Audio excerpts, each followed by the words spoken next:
আমি রোমন বলছি এখন কিংস্টন থেকে। আমি কিংস্টন সিটিতে আসছি, এটা অন্টারিওতে। আমরা এখন এখানে লেক পার হইয়া প্রায় আধা ঘন্টা লাগবে একটা আইল্যান্ডে যাব, উলফ আইল্যান্ড বলে। এইখান থেকে শুরু করলাম, এই পুরো এলাকাটা ঘুরাও দেখাচ্ছি। এটা সিটির সাউথ সাইডে পড়ছে, কিংস্টন সিটির সাউথ সাইডে। ছোট একটা সিটি, এটার এক পাশে হচ্ছে টরন্টো, 2.5 ঘন্টা লাগে। বাবু এমন করে না। আরেক পাশে হচ্ছে মন্ট্রিয়াল, এখান থেকে প্রায় 2 ঘন্টা লাগে, অটো লাগে 2 ঘন্টা, মানে এটা মিডলে পড়ছে। এবং এটা হচ্ছে কানাডার পুরনো রাজধানী, ছোট শহর বাট সুন্দর গোছানো ছিমছাম শহর। ওকে ডান। এখান থেকে শুরু বলো। ওই এখানে আমরা যে দেখেন পুরো কিংস্টন সিটিটা দেখা যাচ্ছে। আর আমরা মাত্র ফেরিতে উঠলাম, এটা হচ্ছে ফেরি, এটা ফ্রি, এটা কোনো টাকা লাগে না। 30 মিনিটস লাগবে পার হইতে। এটা হচ্ছে আমরা এখন হলো সেন্ট লরেন্স লিভারের উপরে, যেটা আমরা নায়াগ্রা ফলসের যে পানি এখান দিয়ে যাই। থাউজেন্ড আইল্যান্ড এখান থেকেই শুরু।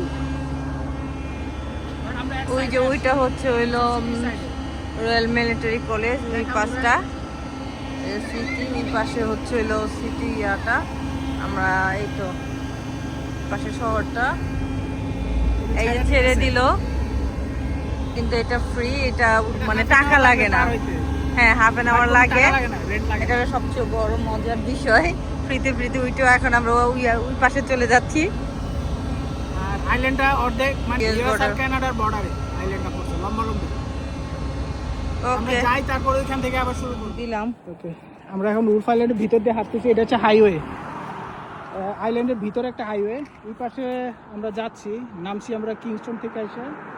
আর এই হাইওয়েটা সোজা চলে গেছে সম্ভবত ইউএস সাইডের যে বর্ডারটা আছে এখানে, কারণ এই আইল্যান্ডটা বেসিক্যালি ইউএস আর কানাডার মাঝ বরাবর।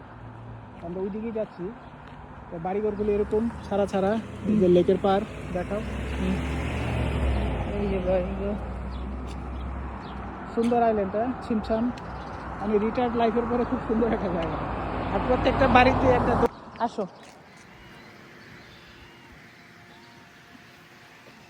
এই একটা আইল্যান্ড, এই রাস্তা ধরে আমরা অনেকক্ষণ ধরে হাঁটতেছি, কিন্তু এটার কোনো পাইতেছি না যে কোন দিকে যাইতেছে। বাট প্রচুর গাড়ি চলে, এটা একটা হাইওয়ে। এটা হচ্ছে ইউএস ফেরি টার্মিনাল এই সাইডে, ওইখান দিয়ে আসতেছে, কানাডায় আসতেছে। খুব সুন্দর একটা আইল্যান্ড, লম্বালম্বি কিন্তু এরকম।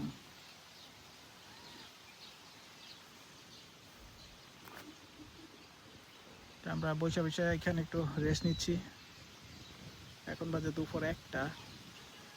তারপর লেকে পাড়ে যাবো। এলাকাটা ঘুরে দেখতেছি। এখানে রাস্তার পাশে এরকম বসার জায়গা আছে, আমরা এখানে বসলাম।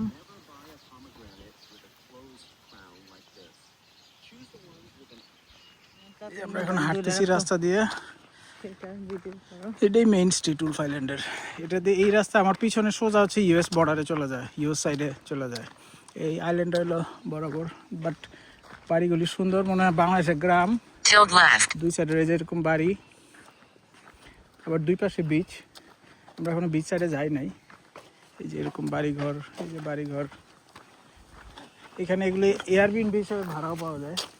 যাওয়া যাবে না। প্রত্যেকটা বাড়ির পিছনে বিচ আছে, এবং এখানে বাড়ির দাম প্রায় $4 লাখ আমি দেখছি। তো সুন্দর একটা গাছ, বাট খুবই নীরব, এত নীরব। সুন্দর একটা গাছ। আসো। কালারও সুন্দর। 5 time, front facing view, top right. এই হচ্ছে lake view. 1 face near left edge, centered. আর এই যে আমি চেয়ারে বসে, Near bottom edge. লেকের পাশে এরকম চেয়ার দেওয়া আছে। 5 times. মানুষ ঘাস কাটতেছে। 5 times. বাতাস লেকের পাশে। আর ডকটা মনে ওই সাইডে, আর ওই সাইডে হচ্ছে Kingston city. 1 face near left edge. আমার জাস্ট অপোজিটে হচ্ছে Outside left edge. 0 people.